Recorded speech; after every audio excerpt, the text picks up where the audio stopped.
आज बनैबा गुगुनी चाट संध्या समय रे केबे केबे इच्छा होता है किसी चटपटा खाइबा मार्केट रू किनिकी सबुदिने खाई थाउ। आज आमे घरे बनैबा। वीडियोटी को पूरा देखिबे। वीडियोटी पसंद आसले लाइक शेयर सब्सक्राइब करिवे। नमस्कार, इतिश्री ओडिया किचन आपण समस्त को स्वागत। प्रथमे हलदिया मटर नहीं गोटे कप ग्राम रे जदि मापिबे 200 ग्राम अच्छी राति सारा बतरे नहीं। 3टी मीडियम साइज आलू नहीं स्क्वेयर शेप रे काटी नहीं। कुकर नहीं मटर को पकई नबा, आलू को पकई नबा। स्वाद अनुसार हाफ चामच लुण पकई नबा, हाफ चामच हलदी पाउडर पकई नबा। आलू मटर जमी बुड़ीज से पानी दे नेली। कभर कर नबा। मीडियम फ्लेम रे 3टी हुइसिल देबा।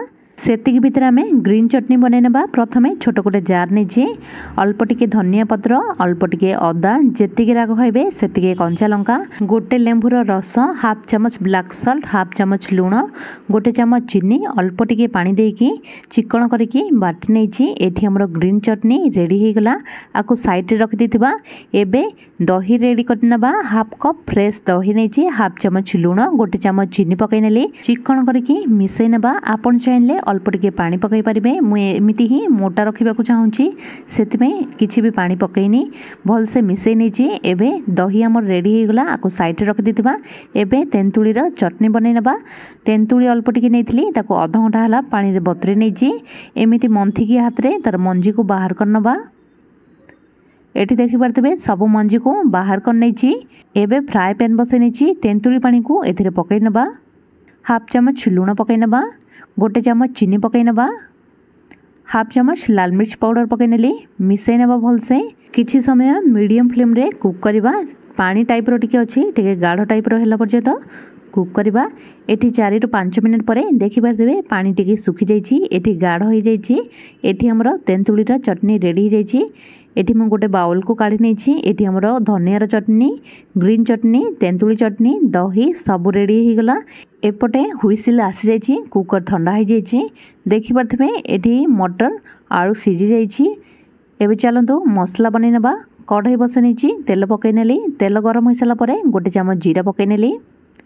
जीरा फुटी आसलानी, किछि गोटा गरम मसला पकई नेली। तेजपत्र गोटे बड़ अळीच को ता मुह को खोलिकी पकई नेछि। दालचीनी पकई नेली। कंचा लंका, पियाज पकई नेली। मिसई नबा। पियाज को गोल्डन करके भाजी नबा।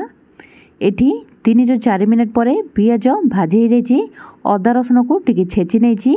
मिसई नबा। तार कंचा वासना गला पर्यंत भाजी नबा। एठी 1 मिनिट परे अदा रसुण भाजी हो जाइछि। किछि सुखिला मसला पकई नबा। हाफ चामच हलदी पाउडर, हाफ चामच लाल मिर्च पाउडर, गोटे चामच धनिया पाउडर, हाफ चामच जीरा पाउडर मिसई नबा। सुखिला मसलार कंचा वासना गला पर्यंत 1 मिनिट भाजी नबा। एठी सुखिला मसला भाजी हो जाइछि। टमाटर प्यूरी पकई नेली। स्वाद अनुसार लुण पकई नेली। मिसई नबा भलसे। एठी भलसे मिसई नहीं। कभर कर नबा। मसलार तेल अलग हवा को दबा। सेतिक भितरे मसला भी कषे जीवो। एठी 4 ରୁ 5 मिनिट परे कभर को काढी नेली। देखि पारतबे मसलार तेल अलग हो जाइछि। मसला भी कषे जाइछि। सिझेई रखितिबा मटर आलू को पकई नेली। मिसई नबा मसला सहित। एठी भलसे मिसई नहीं। गुगुनी चाट पाई टिके बहलिया ही दरकार, सेतिमे मु बिल्कुल भी पानी पकईनी। कभर कर नबा। 5 ରୁ 7 मिनिट मीडियम फ्लेम रे कुक करबा। एठी 5 ରୁ 7 मिनिट परे लास्ट रे गरम मसला धनिया पत्र पकई नेली। मिसई नबा गोरथर। एठी भलसे मिसई नहीं। एठी हमरो गुगुनी चाट पाई गुगुनी रेडी हो गला। देखि पारथबे केते सुंदर लागुची। एबे चलंतु चाट बनै नबा। गोटे प्लेट रे गुगुनी को रखि नेली। कटा पियाज पकई नेली, कंटियाली पकई नेली, टमाटो पकई नेली, कंचा लंका पकई नेली। स्वाद अनुसार अल्प टिके लुण पकई नेली। जीरा पाउडर पकई नेली। चाट मसला पकई नेली। दही जो बनैथिले पकई नेबा। तापरे जो धनिया चटनी बनैथिले ग्रीन चटनी ताको पकई नेली। तेंतुली चटनी पकई नेली। कटा पियाज पकई नेली। कंटियाली टमाटो पकई नेली। लास्ट रे धनिया पत्र पकई नेबा। सेव पकई नेबा। एठी हमरो गुगुनी चाट रेडी हो गला। आपण आपणक मन पसंद रे सजाई परिबे। एठी मु लेंबू को रखि नेछि सुंदर लागिबा पई। एठी हमरो गुगुनी चाट रेडी हो गला। आपण मानको जदि आजिर वीडियोटी पसंद आस्तिबो ताहाले वीडियोटी को लाइक शेयर सब्सक्राइब करिवे। पुणी देखा हबा गोटे नुआ वीडियो रे। रहुछि। धन्यवाद।